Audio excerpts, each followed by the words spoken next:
Ladies and gentlemen, magandang umaga po sa inyo lahat. Ken da kayo nga tigamyanan, nga ayatek nga kailyak, na imbag nga bigat yu amin. Sa bawat umaga dito sa Aurora, bumubungad po ang araw sa kagandahan ng ating mga bukid at dagat. Mga obra ng ating may kapal na siyang namang nilinag na ating mga magsasaka at mangingisda.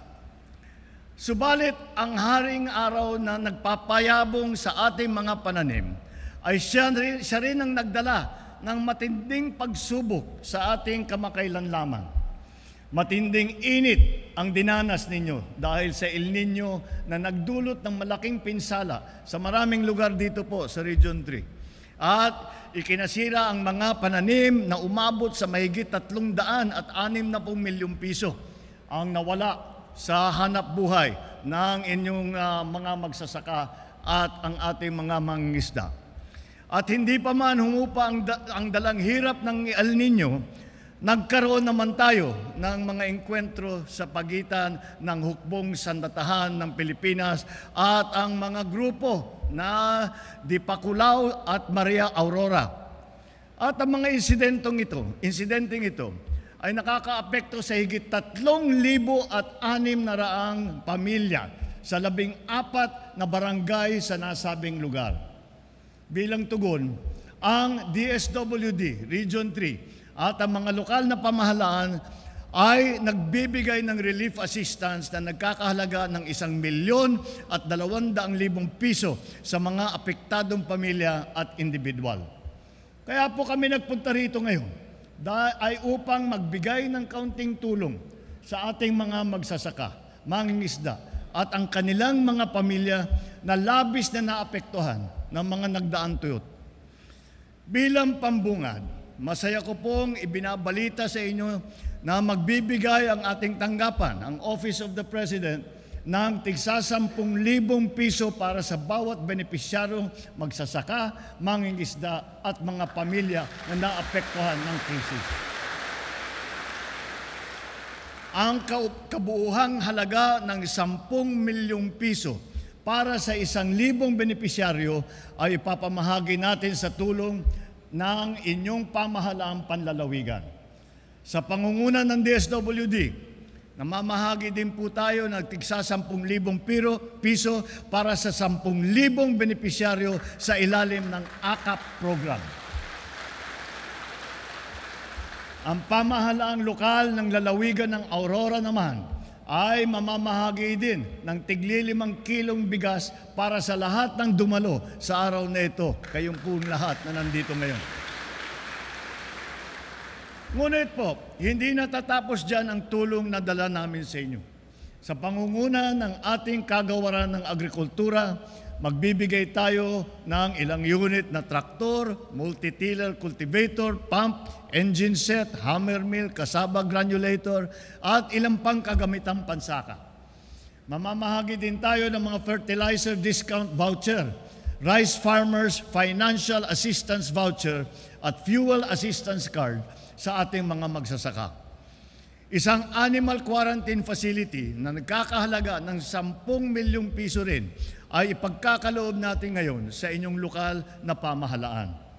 Maglalaan din po tayo ng pondo na nagkakahalaga ng 25 milyong piso na pautang para sa ating mga mangingisda at magsasaka.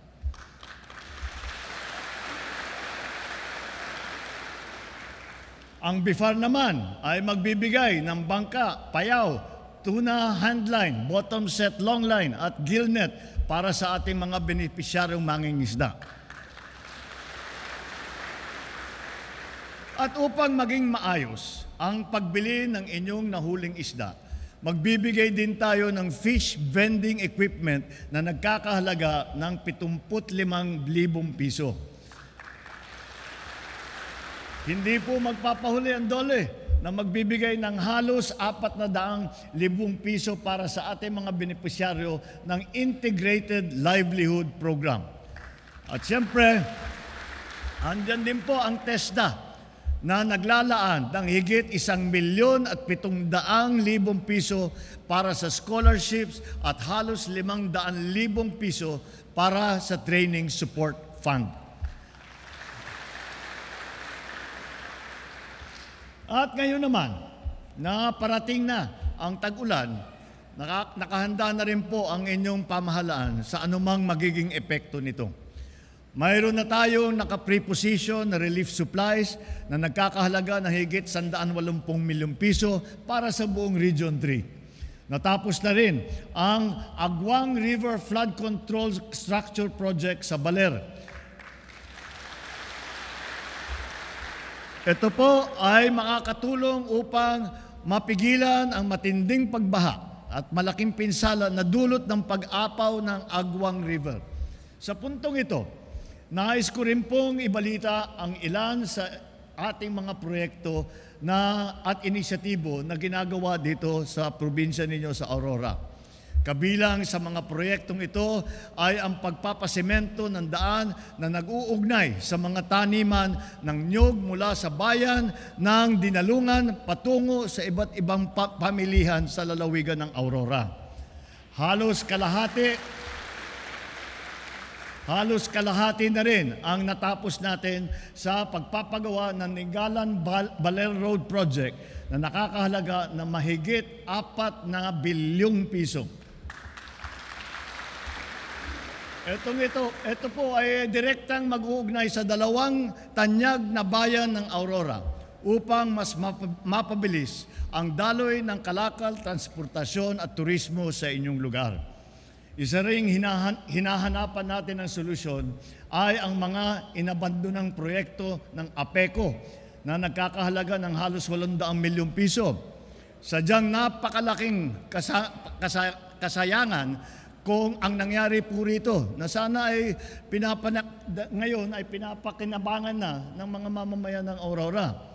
Kasalukuyan natin inaaksyonan na po ang ating APECO President at CEO na si Hil Taway IV at napagdesisyonan na itigil at i-rebid ang mga kontrata upang tuluyan ng matapos ang mga proyekto sa lalong madaling panahon.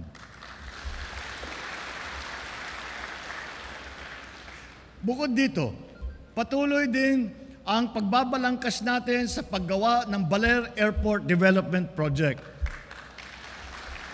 Mahalaga ito upang maaari nang makatanggap ng mas malaking eroplano at dumami pa ang pasahero na kaya nitong pagsilbihan.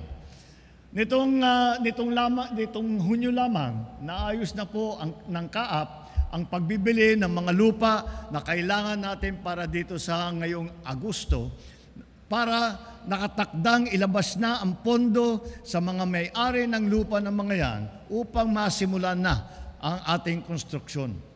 Matapos nito ay ang pagpapagawa naman ng passenger terminal building ng ating isusunod sa mamamayan ng Aurora. Sana po sa mga mamamayan ng Aurora, sana po ay maramdaman naman ninyo ang aming pagkalingas sa pagmamahal sa inyo. Muli ko pong pinapasalamatan ang ating mga bayani sa agrikultura at pangisdaan dito sa Aurora. Sa bawat punla ng inyong tinatanim, sa bawat huli sa karagatan ng inyong hinahangop, binibigyan ninyo ng sigla ang ating pang-araw-araw na buhay. Naway magsilbing inspirasyon ang mga dala naming tulong upang lalo pa ninyong pag-iibayuhin ang inyong pagtulong sa ating bayan. Sa ating pagkakaisa, maitataguyod natin ang ating sektor ng agrikultura at pangisdaan upang mapaunlad ang ating komunidad at ang ating bayan. Bilang isang bansa, tayo ay magsama-sama, tayo ay magtulungan at magkaisa sa pagtaguyod ng isang bagong Pilipinas. Ang isang Pilipinas na mas matatag, mas maunlad, mas makatao para sa bawat Pilipino. Mabuhay kayong lahat, mabuhay ang mangingisda ng Aurora, mabuhay ang ating mga magsasaka ng Aurora, mabuhay po kayong lahat. Marami pong salamat. at magandang umaga po sa inyo lahat. Diyos tiyag nina kada kayo amin.